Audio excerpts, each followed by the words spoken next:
Alkitab mengatakan kita tidak perlu khawatir untuk apa yang dihadapi dalam hidup.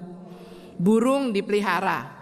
Tapi yang menjadi masalah adalah situasi dalam krisis global yang mengancam, termasuk membuat kita dapat kehilangan pekerjaan.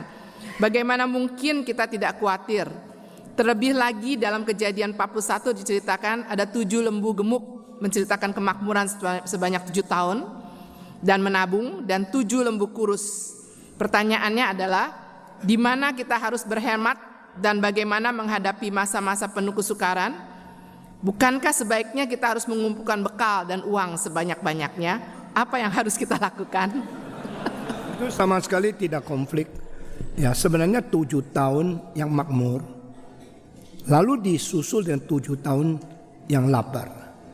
Itu satu-satunya kunci untuk tidak usah khawatir, yaitu tabung sama kerja keras mendahului datangnya kesulitan. Peribahasa Tionghoa mengatakan, "Ji an si wei." When you are in very safety situation, you always consider what happen if the dangers come. Makanya orang yang di dalam kelancaran tidak memikirkan tentang kalau susah bagaimana. Itu orang seperti binatang, bukan seperti manusia. Manusia diberi rasio, diberi imajinasi, sehingga Tuhan bilang belajarlah dari semut. Semut adalah yang rajin kerja. Semut adalah yang tabung keberhasilannya. Semut adalah tidak usah khawatir, karena untuk tidak khawatir dua-dua sudah dikerjakan. Sudah tidak mau kerja, tidak mau tabung, tidak mau khawatir lagi, Anda bisa dong.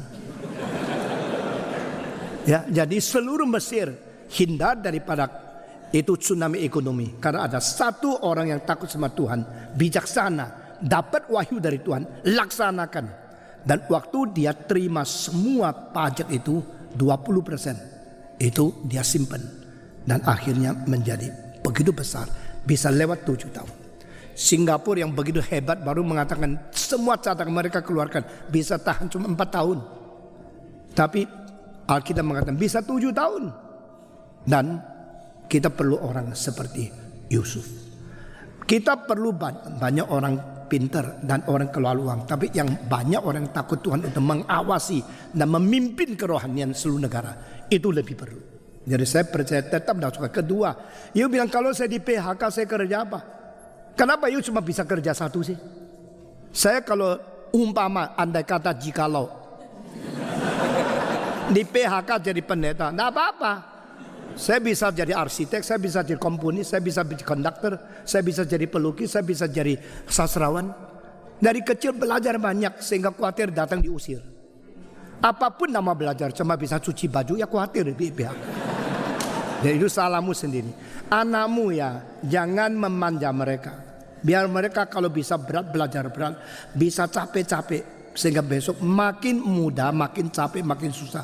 Besok tua makin enak, makin gampang. Makin dimanja, disayang, dipelindungi, overprotection. Besok dia pikul salib terlalu berat.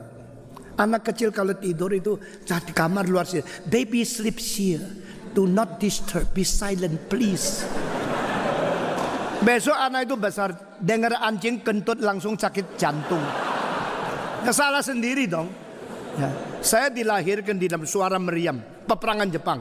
Diberi kesulitan banyak oleh Tuhan, dilatih berat luar biasa. Sekarang saya di kapal terbang bisa tidur, di kereta api bisa tidur. Ya.